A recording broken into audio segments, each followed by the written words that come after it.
Orang Bedui itu kalau ngaji sama Nabi itu lebih unik timbang yang soleh, timbang yang pinter. Sehingga banyak ilmu itu ditemukan dari orang Bedui. Karena cara berpikir itu aneh. Kalau orang soleh, orang waras kan berpikirnya ada aneh, standar. Jadi orang Bedui itu aneh. Pernah suatu saat Rasulullah itu khutbah cerita kiamat. Wah, dahsyatnya kiamat kayak apa? Semua orang diam nangis semua. Orang Bedui enggak, lebih cerdas. Ini Nabi itu aneh. Cerita kiamat kok udah ada tanggalnya ini gimana? Orang nangis semua karena dahsyatnya kiamat kayak gitu. Bumi dihancurkan, wus. Pantas sudah nangis dewi-dewi. Ya ono sing nangis pabrik banyune macam-macam ya. Ini kalau kiamat gimana ini perjalanan air kemasan saya kan orang mikir. Mikir dewi-dewi gitu. Tapi ini enggak. Orang Bedui cara berpikir tuh enggak.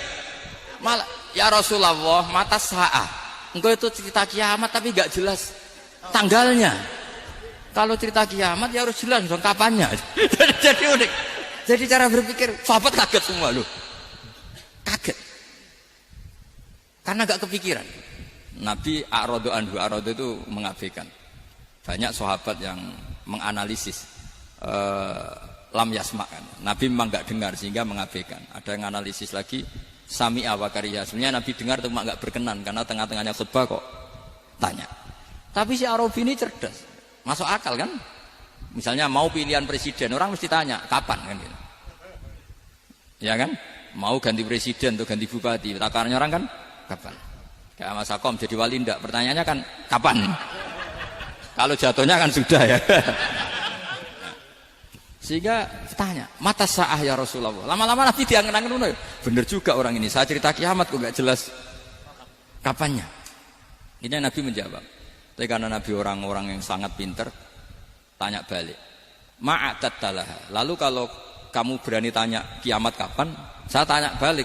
Ya persiapan kamu apa? Jawabnya santai saja. Fawwah ma'atattalaha kabira sholatin wala siyamin walakinni uhibbuka ya Rasulullah. Saya enggak menyediakan apa-apa, sholat saya biasa aja, maksudnya standar.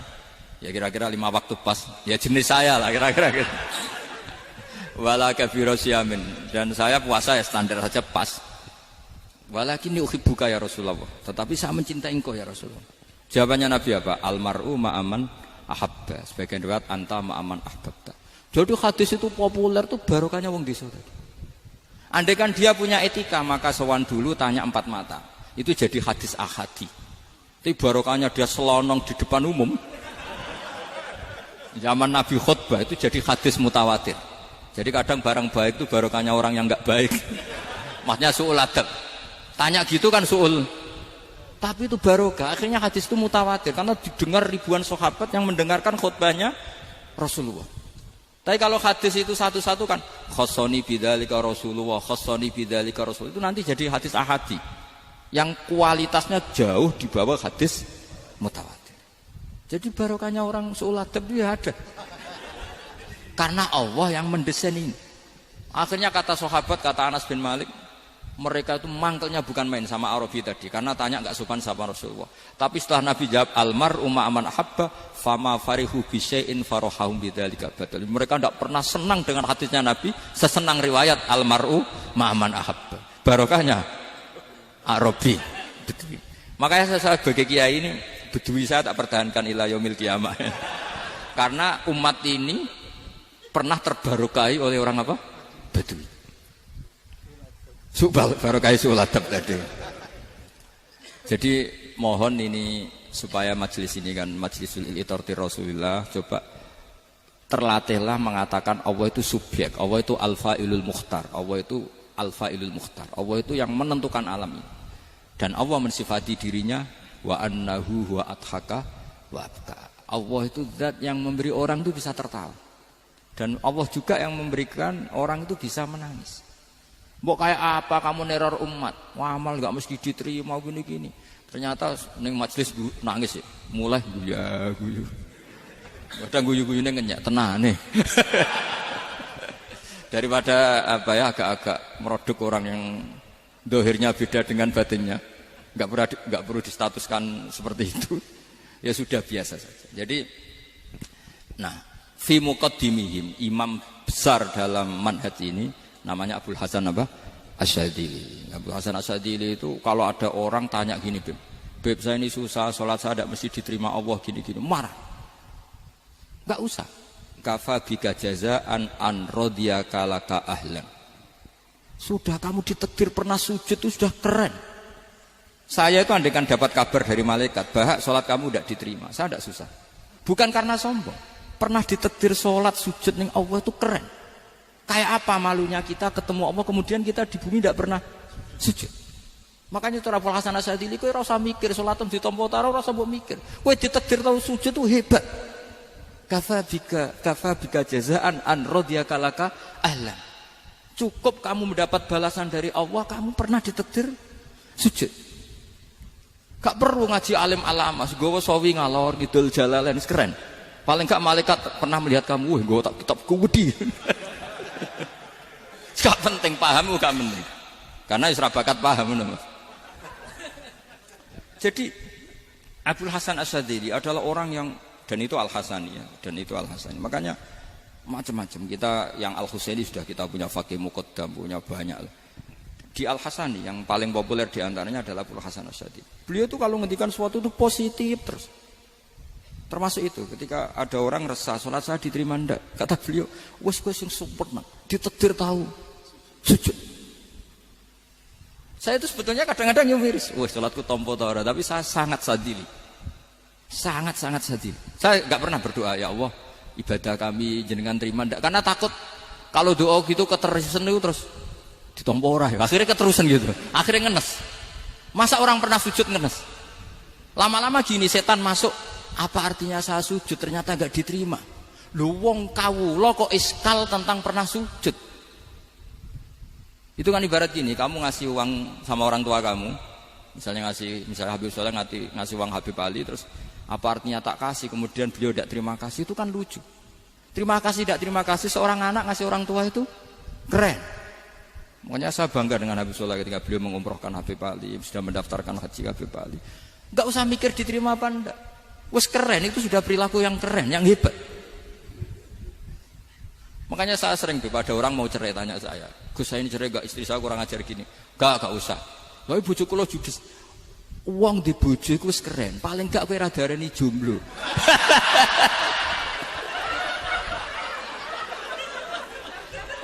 Diarani judo ora enak. Wes luwe sabar di diarani judo mek diarani bojo judes. Enak bojo judes cek gagah. Di bojo lah. Oh, iya. Provokator itu. Jadi kafabi gajazaan an radiyaka laka ahlan, sudah ditakdir pernah sujud itu sudah keren. Dulu ulama ala hadan nampak. Ulama dulu cara berpikir seperti itu. Makanya ulama dulu kalau nafsiri wasjud waqtarib sudah pernah sujud. Di Quran enggak pernah ada ayat wasjud lan sujudo sira ingkana kada wa kada ing kunta mutayakinan biqabuli sujudi. Kan ada sujud ya sujud saja, enggak usah mikir makbul apa enggak makbul. Sudah kalau sujud pasti waqtarib. Terus saya sebenarnya ya sebagai orang ya kadang wedi, salatku ditampa ta ora. Tapi kalau keterusan nanti ada was-was yang mengatakan opo artine sholat. Lu tuh kan ngeri seorang hamba sing uripe ning bumine Allah kemudian menyoal pernah sholat hanya karena takut gak diterima. Itu kan geblek banget. Lah saya jenis kiai yang di partai itu. Saya enggak tahu kalau kening di kom. Di umat masa kamu gak ada keren iblis. Jadi nah nanti kalau misalnya ada manhajnya Habib Soleh yang tidak seperti itu tidak apa-apa, mungkin supaya orang nggak takabur, nggak fakhr, sehingga makanya mulai dulu lama itu ya partainya kalau nggak rojak ya khauf. Nah saya ini yang jelas terang-terangan ikut partai rojak saja, apa? Partai rojak, karena banyak yang sudah di partai khauf. Tapi saya rojak yang bil ilmi tadi. Makanya Sayyidina Umar radhiyallahu anhu itu yang namanya sama sujud. Saya itu punya kitab. Habib Soleh pernah tak tunjukin tulisan tangan saya. Muji-muji sujud. Sayyidina Umar ketika ditusuk seorang kila itu Majusi, Abu Lu'lu' terkenalnya itu. Itu Hulamul Mughirah terkenalnya. Ditusuk, dia sahabat, beliau sahabat, wali. Jadi nusuk Umar itu kayak apa? Nusuk Mas Hakom aja dosa besar, apalagi nusuk Umar. Itu ketika ditusuk, dia itu ya punya dendam. Namanya manusia itu punya dendam. Maksudnya namanya orang kan mangkel sama yang nusuk. Kalau orang mangkel itu inginnya kan yang nusuk itu masuk neraka. Tapi apa kata Umar? Ngendikan gini, tanya pertama. Yang nusuk saya siapa? Orang Majusi. Orang Majusi, Hulamul Mughirah. Alhamdulillah alladzi lam yaj'al maniyati biyadi rajulin lam yasjud laka sajdatan yuhaju biha indaka yaumal qiyamah. Saya itu senang Gusti, yang nusuk saya orang yang enggak pernah sujud sama jenengan. Jika kalau saya dendam supaya dia masuk neraka, saya enggak takut orang itu nuntut sama saya. Tapi kalau dia pernah sujud, pernah sholat, kemudian dia masuk neraka karena nusuk saya, kemudian dia berargumentasi, saya pernah sujud ya Allah, kenapa engkau masukkan neraka? Saya tidak berani jawab ya Allah. Saking hormatnya sama yang namanya sujud. Jadi kamane dendamnya kesampaian cara Jawa ya. Dendam dengan tanda kutip ya, tidak makna semestinya. Jadi mangkel mbek sing nusuk nak mlebu neraka pantes wong ora tau sujud wae Gusti gitu. Tapi kalau pernah sujud, kemudian dia masuk neraka karena saya, bisa yuhajuni biha yaumal qiyamah. Jadi kayak apa sujud? Saya apa? Nabi itu kalau muji sujud sampai ngintikan wa hatta takuna sajdatul wahidatu khairan minad dunya wa ma fiha. Nanti kalau kamu di akhirat ketemu Allah, kenangan terbaik kita apa? Di dunia pernah sujud. Keren kan? Cara ning pondok wis tau bayar seharian lho. Cara sowan kiai tau ngamplopi Mas. Wis go jajan. Nah tapi kadang setan itu masuk tadi. Apa artinya sujud gak mesti ditompo, apa artinya sowan Habib ngaturi ra mesti ditompo, ngaturi kiai. Akhirnya ada ketakutan. Nah kalau ketakutan ini berlebihan lama-lama, ma faidatus sujud. Wah itu sudah buruk sekali wong hamba kok tanya ma faidatus sujud. Lah ini di pentingnya mazhab-mazhab Syadzili. Jadi saya ngaji agak-agak uraan wa amdan. Kalau ini watak sudah bukan. Jadi uraan itu ada dua. Ada yang amdan bismil ilm, ilmunya banyak terus milih manhaj. Insya Allah saya partai itu. Ada yang uraan bakat Mas. Ada ya? Ada apa banyak? Nah sebetulnya khauf juga gitu Bim. Ada khauf itu karena ilm.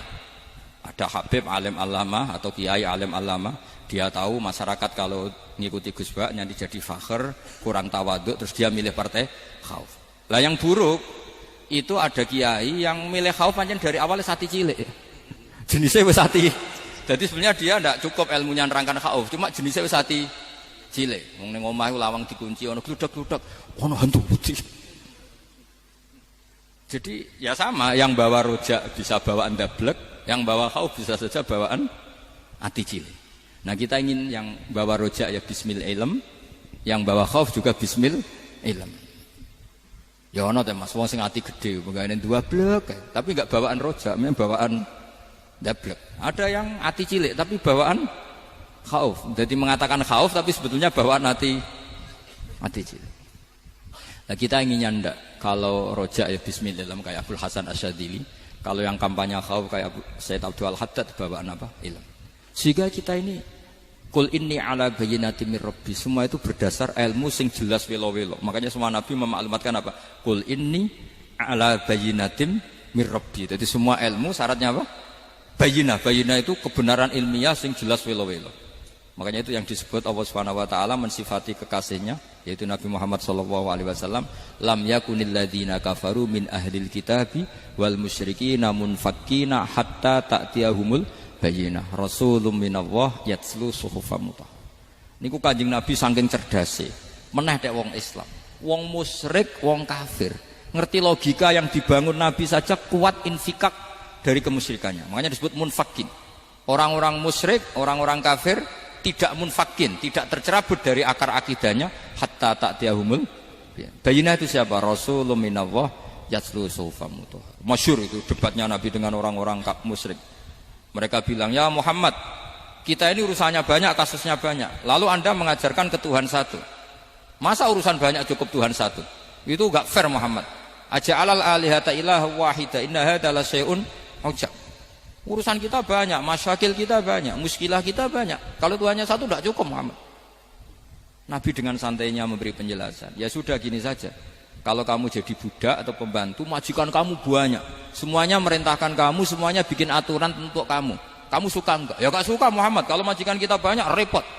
Ya sudah, Tuhan kamu itu majikan kamu. Kalau banyak perintahnya beda-beda kamu pusing. Ya udah Mat, Tuhannya satu aja Mat. Karena Nabi bayina, orang itu bisa dibalik-balik pikirannya. Ya, makanya disebut dorobawu masalah rojulan fihi syuraka umutasakisuna wa rojulan salamal lirojul hal astawiyani masalah alhamdulillah. Jadi Nabi itu kalau adu argumentasi itu luar biasa. Jadi segampang itu Nabi memberi apa?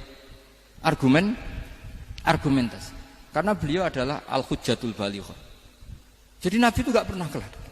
Pernah Nabi debat sama orang Yahudi. Muhammad, saya ini turunan Ibrahim. Kita ini Israel ya. Kita tahu Israel adalah turunan Nabi. Israel nama lain dari Yakub. Yakub bin Ishak bin Ibrahim. Padahal Yakub ini punya anak namanya Yahuda. Makanya Yahuda bin Yakub bin Ishak bin. Kita ini yang mirip Ibrahim. Bukan kamu. Tapi orang Yahudi itu gak apal nasabnya. Sehingga mereka bilang, kita ini saking baiknya. Ibrahim saja pengikut kita. Terus digojlok oleh Nabi. Ibrahim itu buyute Yahuda. Makanya digojlok, ha antum ha ulai hajatum fi malakum bi ilm falimatu hajuna fi ma laysa lakum bi ilm. Kita adu debat itu sudah ilmiah. Kenapa kamu menjadi tidak ilmiah? Kenapa Muhammad? Terus Allah menurunkan wa ma unzilatit Taurat wal Injilu illa min ba'di afala ta'qilun. Artinya gini, kalau Ibrahim dikatakan Ibrahim Yahudiyah, itu sama dengan saya berkali-kali podo karo sampean misalnya ngendikan Mbah Zubair itu pengagumnya Gus Roji misalnya. Padahal Gus Roji bin Ubab bin Maimun bin Zubair. Misalnya Gus Roji bin Kiai Haji Ubab bin Kiai Haji Maimun bin Kiai Haji Zubair. Nah Ibrahim itu kan Yahuda bin Yakub bin Ishak bin Ibrahim. Terus mereka bilang Ibrahim itu pengikut Yahudi. Itu kan kebalik-balik. Kayak Habib Hasan itu pengagum Habib Soleh. Kan Habib Hasan rohnya ini gimana ini sih mbahnya kok dianggap. Nah sehingga orang Yahudi ketika Nabi berdebat beda dengan Nabi Muhammad SAW. Ketika ditanya kenapa kamu yakin agama tauhid millata abi, karena ini agama nenek moyang saya. Millata abikum apa? Ibrahim. Jadi jelas. Akhirnya orang Yahudi ngerti. Ya kan sama dengan mengatakan tadi Pak Karno itu pengagum Puan Maharani. Kan aneh enggak kalimat itu? Mbah Hasyim Asy'ari itu pengagum Gus Dur. Gak lucu. Itu debat. Jadi Nabi itu orang yang bayinah. Bayinah itu kalau menerangkan kebenaran itu bahkan orang kafir pun bisa infikak, bisa munfakin, tercerabut dari akar kekafiran. Nabi itu mudah sekali merubah logika. Makanya di Quran sering ada kata aro'aitum, karena memang tadi. Nah saya mohon apapun pilihan Anda rojak kayak Abdul Hasan Asy'adili tadi. Ketika orang resah sujudnya diterima apa enggak, sholatnya diterima apa enggak, beliau bisa berargumentasi betapa pentingnya sujud. Wes aja kowe iku kawula, tahu sujud iku keren. Saman bayangkan betapa malunya kita kalau kita ketemu Allah kemudian di dunia enggak pernah. Lho paribasane kula mlebu swarga lah iku isin. Mlebu swarga tapi ning donya ora tahu isin. Sama seperti kowe di guru, saurip-uripmu ora tahu salam templek isin. Kira-kira seperti meskipun salam template ora penting ya ora penting tuh misalnya soleh salam template 50.000 duwe wis akeh ngono kan nama sakom penting kudu rokok itu bukan nilainya kok betapa malunya kita. Saya dulu mau sarang andai kan tidak pernah khidmah sama iya malu tenan sebagai apa santri. Makanya Sayyidina Umar ketika beliau dibunuh orang itu pertanyaan pertama dia pernah sujud enggak pernah. Andai kan dia pernah sujud, maka saya tidak berani masukkan dia masuk neraka. Takutnya dia protes sama Allah, ya Allah saya pernah sujud, kenapa harus di neraka? Atau Umar ditanya Allah gini, Umar, kue ridho, wong sing tahu nyembah aku, kemudian dia di neraka. Kayak apa? Jadi makanya Umar ketika wafat ketika alhamdulillah alladzi lam yaj'al maniyati biyadi rajulin lam yasjud laka sajid. Ya jadi saya mohon sekali jadi majelis ini sebuah majelis mubarak. Caranya tauhidnya dibenarin ya, tauhidnya dibenarin. Jadi Allah itu adhaka wa abka, Allah itu al-hadi, Allah itu ar-razzaq. Sehingga menteri ekonomi mbok salah rumusnya lah wong tetep mangan. Mergo Allah itu ar-razzaq. Mbok negara dikelola keliru lah wong tetep mangan, wong Allah itu ar-razzaq. Kiai rada akeh sing di masalah. Tapi ya tetep agama ini jalan. Lho andai kan syaratnya agama ini bener, wah ya repot. Kowe iso bayangno masakom bener terus. Tapi agama ini berkali-kali coba di TV itu banyak nyun sewu, ada ustadz, ada kasus apa, ada kiai, kadang ada masalah hukum. Agama ini jatuh enggak masalah. Padahal di TV itu sudah dinasionalkan kan, ada kiai terlibat kasus hukum atau ustadz tertangkap karena melakukan apa gitu. Tapi enggak ngefek karena agama ini bihifdzillah wa biriayatillah. Sama. Negara mana-mana kadang manajemen ekonominya enggak jelas, tapi masyarakat ya makan karena Allah Razzaq. Sama, aku kancanan Mas Akom mengeluh, tapi Allah adhaka, akhirnya iso guyu. Padahal orang untungnya blas kancanan dede.